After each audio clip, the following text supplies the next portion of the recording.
순례의 기쁨에 대해서 함께 살펴보겠습니다. 우리 옆에 계신 성도님들에게 한 번 더 만날 때마다 우린 사랑과 선행을 격려하는 공동체이니까 좋은 말씀을 좀 해주셔야 돼요. 오늘은 무슨 말씀을 해주실까 서로에게 보시면서 성도님이 꽃보다 아름다우십니다. 그렇게 한번 이야기해 주세요. 뭐 남성도님들이 아름다움하니까 좀 이렇게 수줍어하실 필요 없어요. 남성도도 얼마든지 아름다우실 수 있습니다.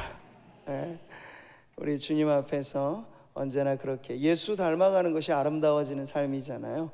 그런 미를 이렇게 더 정말 갖고 가시는 우리 성도님들 되시기를 바랍니다.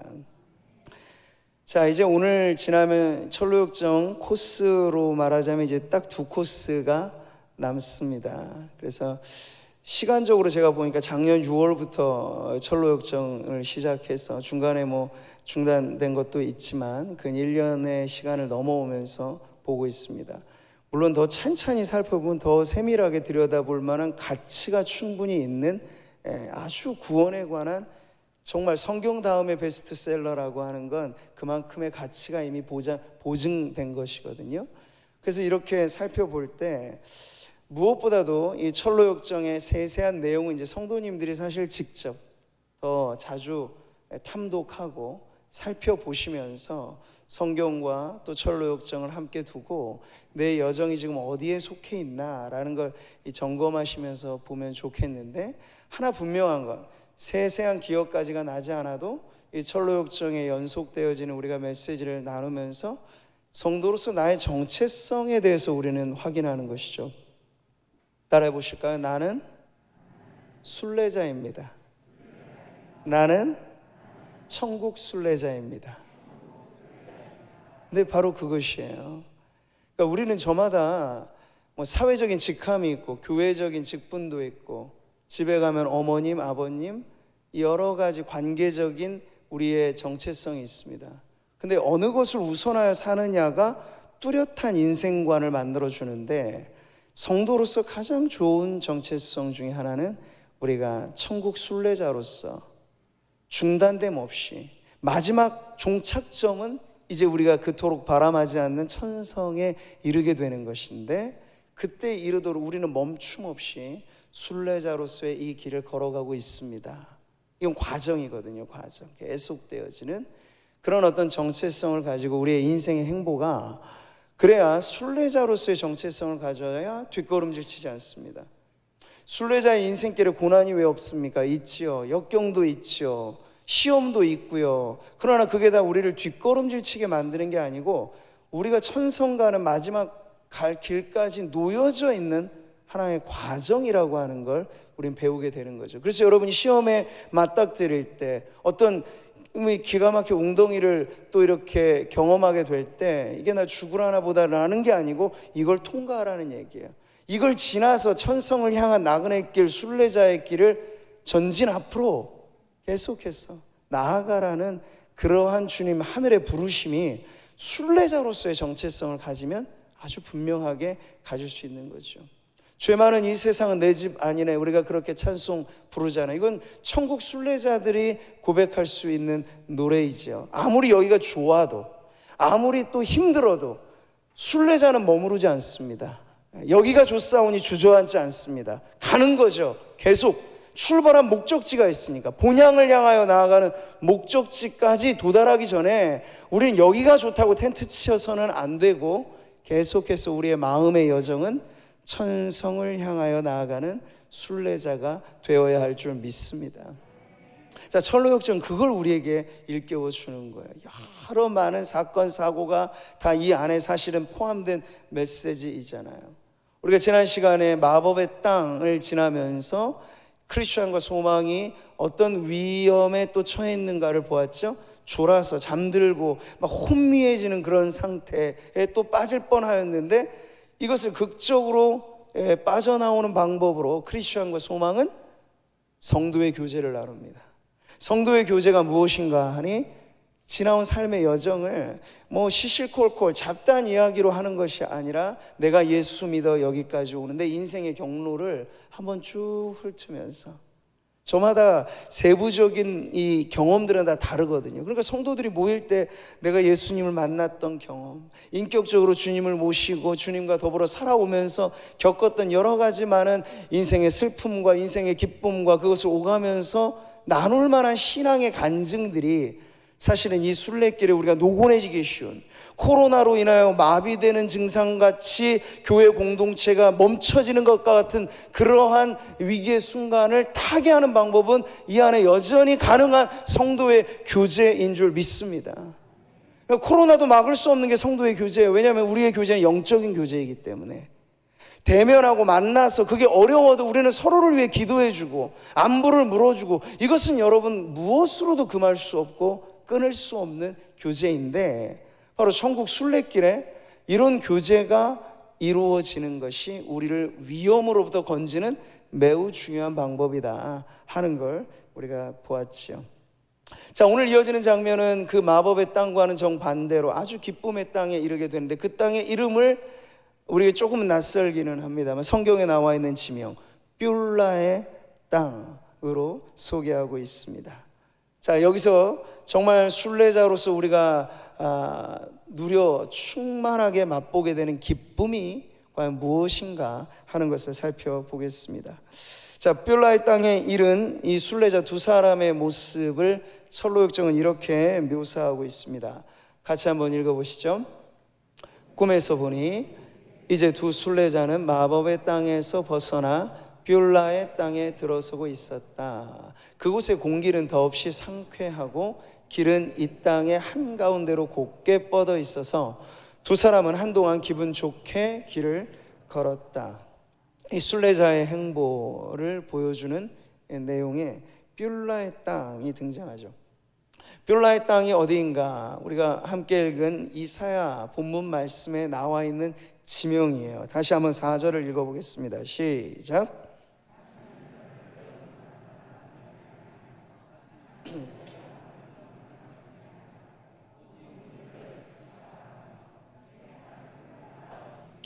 이는 여호와께서 너를 기뻐하실 것이며 내 땅이 결혼한 것처럼 될 것임이라. 아멘.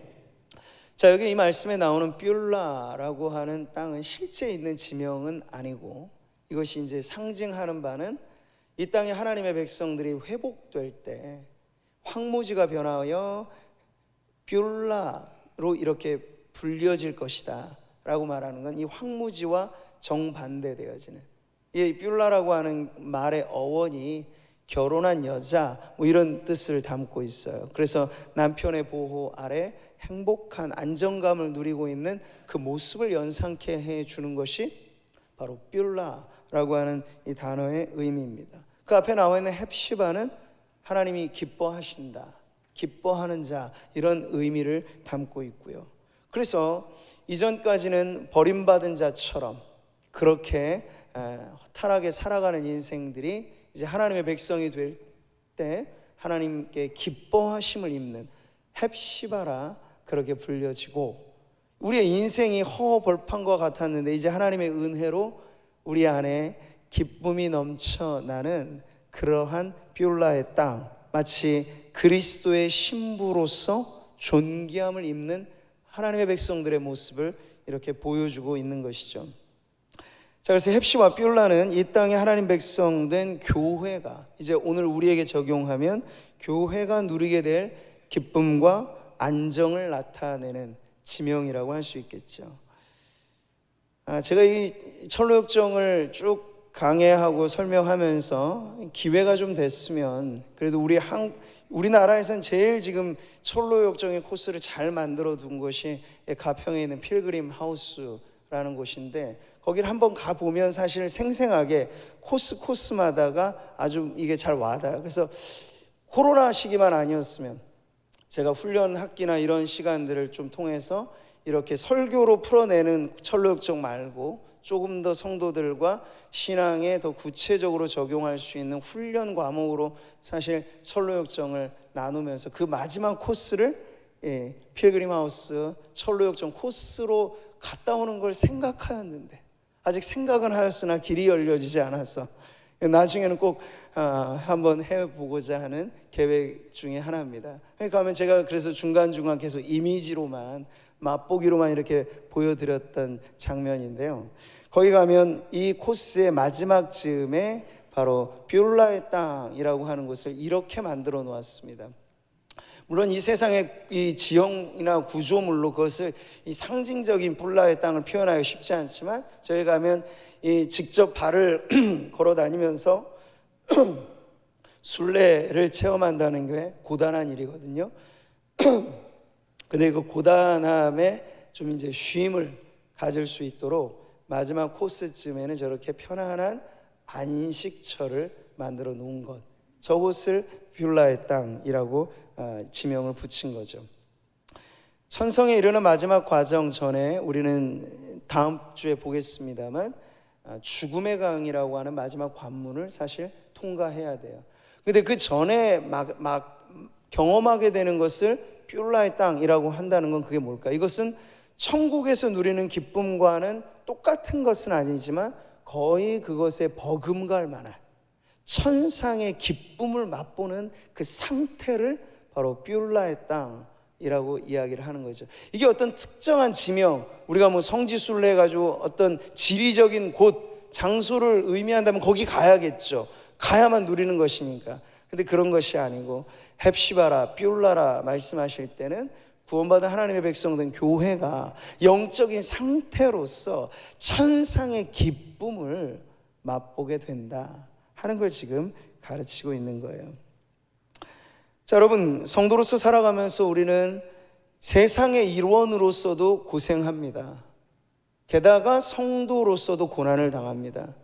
근데 이렇게만 생각하면 좀 내 성도로서의 한평생이 고생하고 고난만 당하는 게 전부란 말인가? 이게 좀 울적해질 수도 있는데 그렇지는 않다는 거예요. 고난이 있고 역경이 있어도 그것은 우리가 통과하면 그만인 것이고, 우리의 영적인 상태는 고난을 통과하더라도 역경을 지나더라도 무엇을 맛볼 수 있다? 기쁨을 누릴 수 있다는 것이 여러분 성경이 바로 성도됨, 교회됨에 있어서 가장 중요하게 가르치는 바예요. 초대교회 성도들을 생각하면 우리보다도 몇 갑절 아니 수십 수백 사실 고난에 찬 삶을 살았더랬죠. 근데 그들에게 있어서도 전해지는 말씀은 이랬습니다. 같이 보죠. 예수를 너희가 보지 못하였으나 사랑하는도다. 이제도 보지 못하나 믿고 말할 수 없는 영광스러운 즐거움으로 기뻐하니 믿음의 결국 곧 영혼의 구원을 받음이라. 아멘. 말할 수 없는 영광스러운 즐거움으로 기뻐한다. 베드로가 지금 이 기쁨에 대해서 가르쳐주고자 이 단어들을 얼마나 쓰고 있는지를 보세요. 말할 수 없는 영광스러운 즐거움으로 기뻐한다고.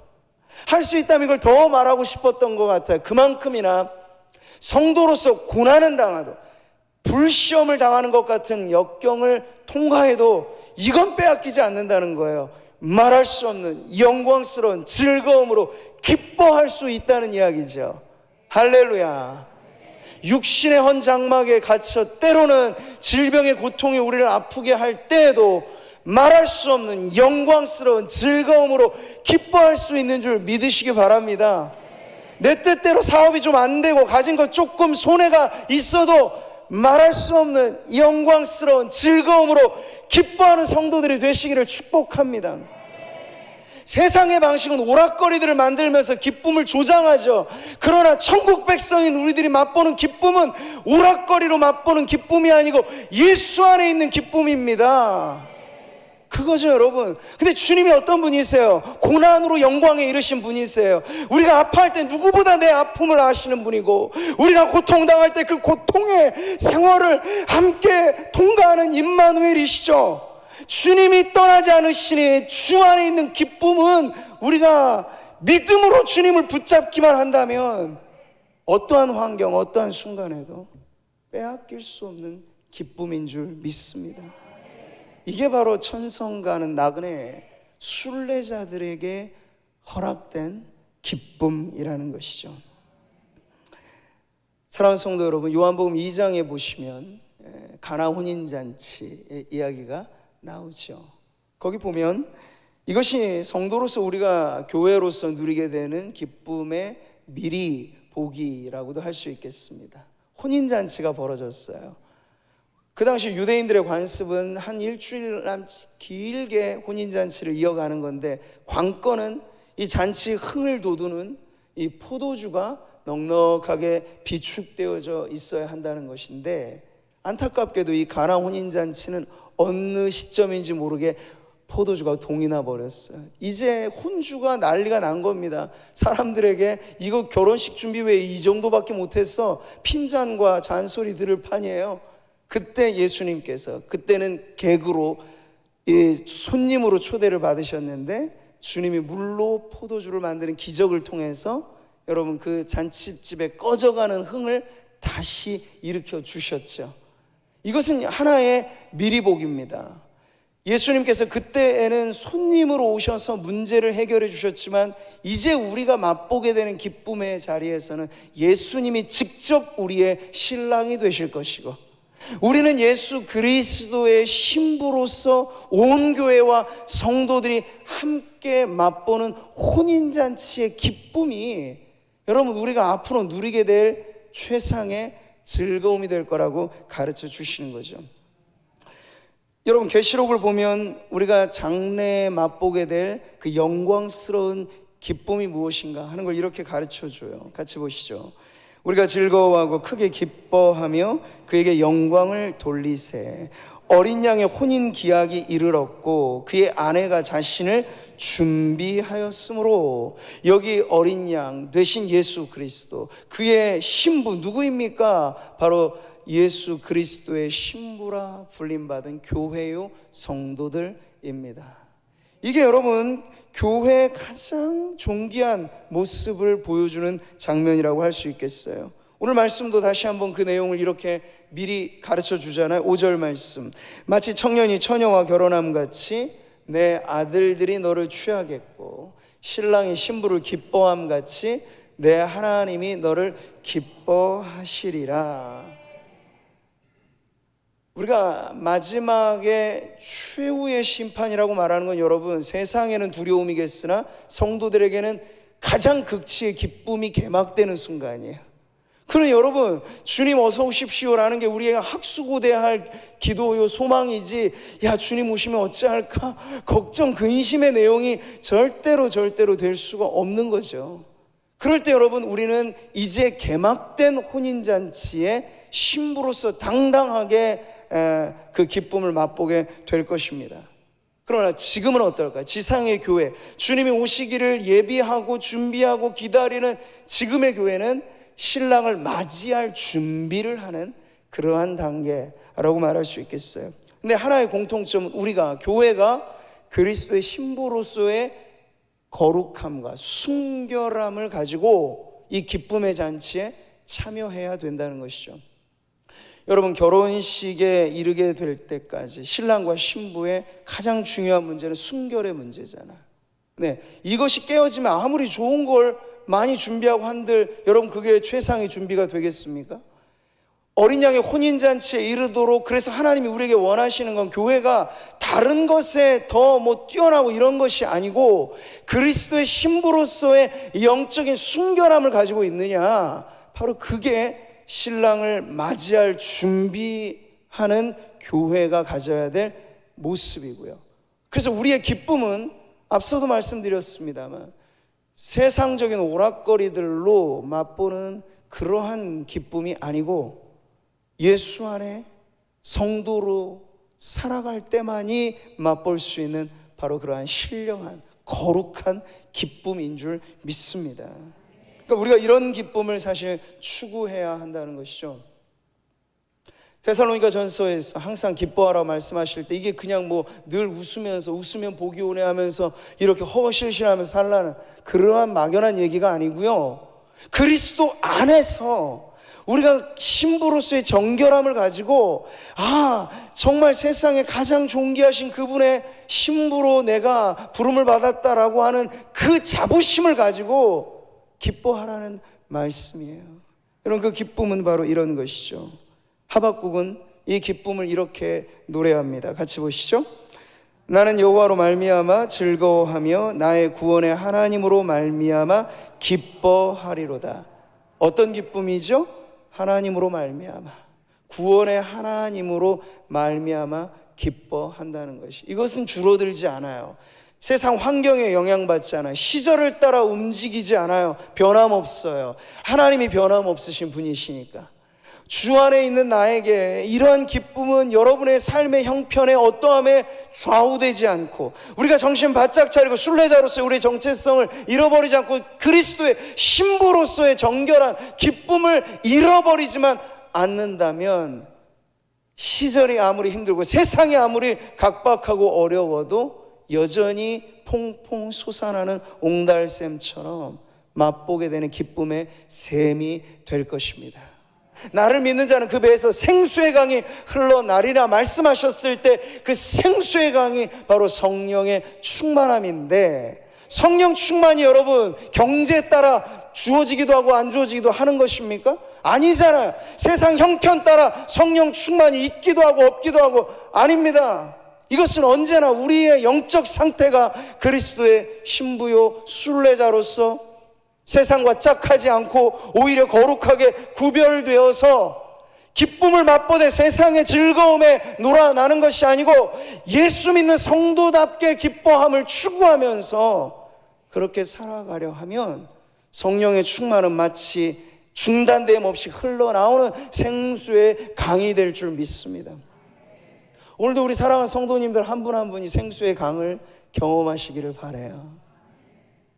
신앙생활이 지루하다 느껴지신다면, 습관적인 반복을 계속 하시기 때문에 아무 발전 없이 반복하는 건 지루해집니다.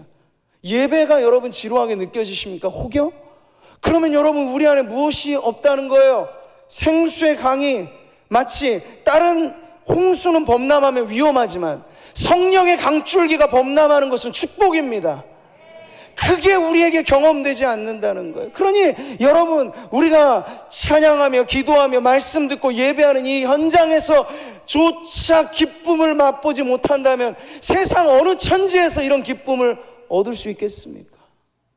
그럴 때는 여러분 간절하게 부르짖어야 돼요. 어떻게? 사슴이 신의 문을 찾기에 갈급함같이 내게 당연히 마땅히 있어야 될 성령의 생수의 강이 주여 내게 왜 이렇게 말라버렸습니까? 하여 나 자신의 영적인 핍절함을 끌어안고 하나님 앞에 새벽이나 금요나 기도의 자리가 열려지면 여러분 나오셔서 부르짖어 간구하셔야 돼요. 영적 메마름이 해결되는 건 자동적으로 되는 게 아닙니다. 여러분의 목마름이 하늘에 가 닿을 때, 하늘의 문이 저절로 열려지는 게 아니고 여러분의 학수고대하듯 성령 충만, 은혜 충만, 그게 기쁨인데 그 기쁨을 위하여 하나님 앞에 나아갈 때 비로소 여러분 1대1로 여러분 인생의 하늘의 문이 열려지게 될 것입니다. 자, 우리는 순례의 기쁨을 바로 이런 곳에서 맛보게 되는 거죠. 이와 같은 방식으로. 자, 우리 마지막으로 보게 되면 이 순례의 기쁨이라고 하는 것이 결국 어떠한 것인가 하는 게 나옵니다. 우리 철로역정을 한 번 더 읽어보죠. 이 땅을 걸으며 두 사람은 순례의 길 어디에서도 맛보지 못한 기쁨을 느꼈다. 천성에 가까워질수록 그 아름다운 모습이 더욱 선명하게 눈에 들어왔다. 아멘. 이게 얼마나 여러분 아름다운 표현인가요? 천성에 가까워 올수록. 우리는 세월이 지나가는 걸 노화라고 말한다면 그걸 매우 서글프게 받아들입니다. 물론 육신의 곤비함은 연세가 들어갈수록 힘들고 어려움이 많지요. 그래서 헌장막이라고 표현을 하기도 합니다. 그럼에도 불구하고 여러분 우리의 영혼의 기쁨은 노화되지 않아요. 쇠해지지 않아요. 오히려 거꾸로 천성 문에 내가 한 걸음 한 걸음 더 가고 있다는 것으로서의 나이듦을 우리가 생각한다면 이팔 청춘의 때 예수 믿어 팔팔하게 신앙생활하는 것 못지않게 우리의 인생의 노년의 때가 천상의 기쁨에 겨워서 그렇게 살아가는 축복이 넘쳐날 줄 믿습니다. 우리 교회 안에 계신 모든 어르신들이 천국 순례자로 이 걸음을 계속해서 옮겨가실 때 가면 갈수록 더한 기쁨의 축복을 맛보게 되시기를 바랍니다. 그저 고생뿐인 인생이 아니에요. 순례자의 길은 역경도 있고, 이걸 만약에 없다고 말하면 제가 거짓말하는 거죠. 나를 믿는 자, 얘 나를 따라오려거든 누구든지 자기 십자가를 지고 자기를 부인하고 나를 쫓을 것이라고 말씀하셨는데, 제가 이걸 어떻게 숨길 수 있겠습니까? 예수 믿는 길에 고난이 있다, 그건 피할 수 없는 현실이죠. 그러나 고난이 있어도 빼앗기지 않는 것이 있다, 그것이 바로 하나님께서 우리에게 주시는 기쁨인 줄 믿습니다. 우리가 주목하는 것은 보이는 것이 아니요 보이지 않는 것이니, 보이는 것은 잠깐이요 보이지 않는 것은 영원함이라. 천성 나그네의 길, 이것은 보이지 않는 것이 점점 현실화되어지는 걸음이에요. 우리는 젊었을 적에는 눈에 보이는 것에 더 많은 영향을 받지만 점점 더 영적으로 무르익어 간다는 건 내 눈에 보이지 않아, 내 눈에 보이지 않는, 내 귀에 들리지 않는, 그러나 너무나 확실한 우리를 향하여 예비하신 그 아름다운 집, 예수님께서 내가 너희를 위하여 거처를 마련하여 간다고 말씀하신 그 아름다운 집, 이 세상에서야 금이 귀하고 보석이 귀하지만 천국에는 그것이 길바닥에 널려있는 흔해 빠진 것, 그런 정도로 영광스러운 도성, 그 하늘의 도성이 우리에게 점점 더 다가오고 있으니 우리의 영적인 시야가 그 천성을 향하여 밝아지도록 살아가는 것이 바로 천국 순례자의 아름다운 삶이라고 말할 수 있는 거죠. 잠깐의 어려움이 있다 할지라도 그건 눈에 보이는 것입니다. 그러나 눈에 보이지 않는 것은 영원한 복락이 우리에게 주어지니, 하나님의 사람 모세가 인생을 노래할 때 70이요 강건하면 80 이렇게 이야기를 한다 할지라도 그것은 수고와 슬픔뿐이라 말하였습니다. 잠깐 보이는 이 세상은 그러할지 모릅니다. 그러나 우리 앞에 기다리고 있는 건 영원한 천국에서 순례의 마지막 걸음 마칠 때 천성문이 열리고 우리를 환영하는 구름같이 둘러싼 허다한 증인들이 박수갈채를 보내며 어서 오십시오, 수고하였습니다 순례자여, 이제 당신이 그리는 본향에 왔으니 이제 그 무거운 짐일랑 다 내려놓고 주와 함께 영원히 이 기쁨의 잔치를 맛보십시다.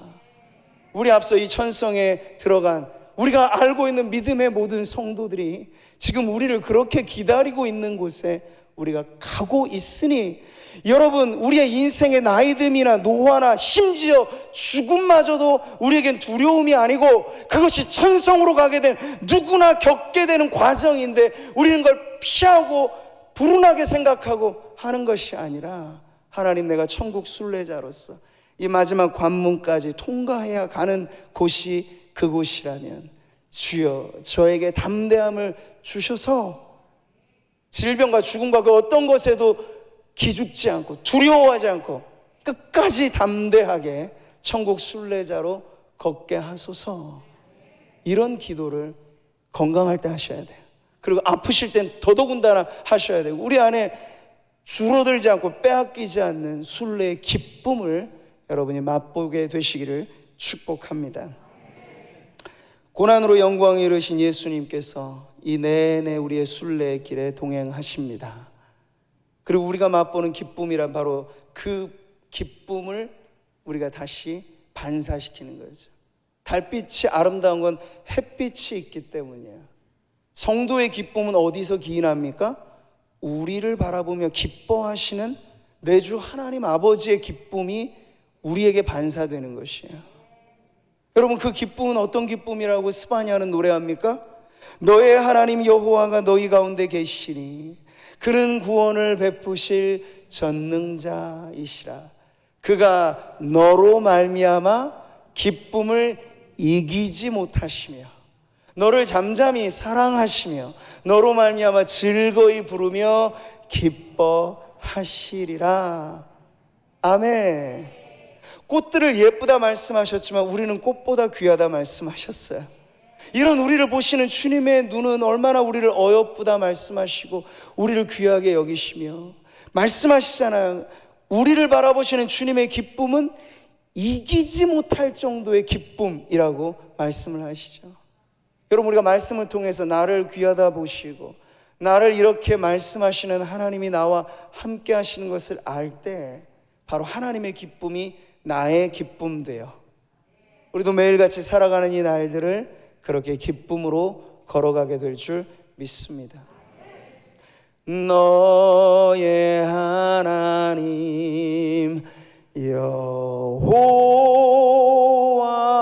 여호와가 너의 가운데 계시니 그는 구원을 베푸실 전능자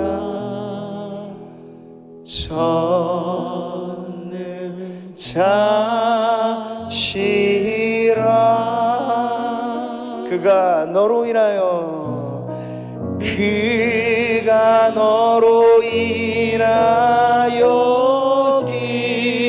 기쁨을 이기지 못하시며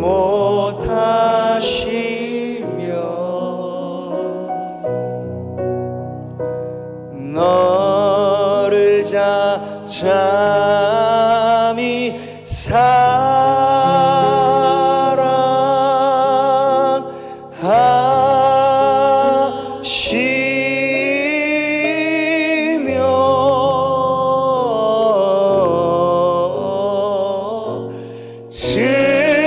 즐거이 부르며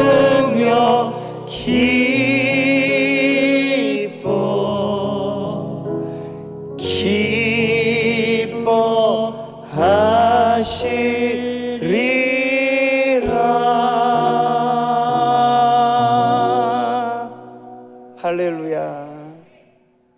여러분, 오늘 댁에 돌아가셔서 꼭 명경을 보시든 화장실에 큰 거울을 보시든 거울 앞에 여러분을 딱 보세요.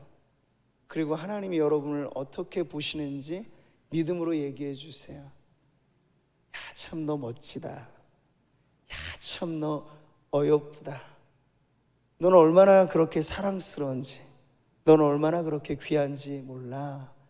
이게 오늘도 나를 향한, 오늘 한 분 한 분 성도님을 향한 주님의 기쁨인 줄 믿으시기 바랍니다.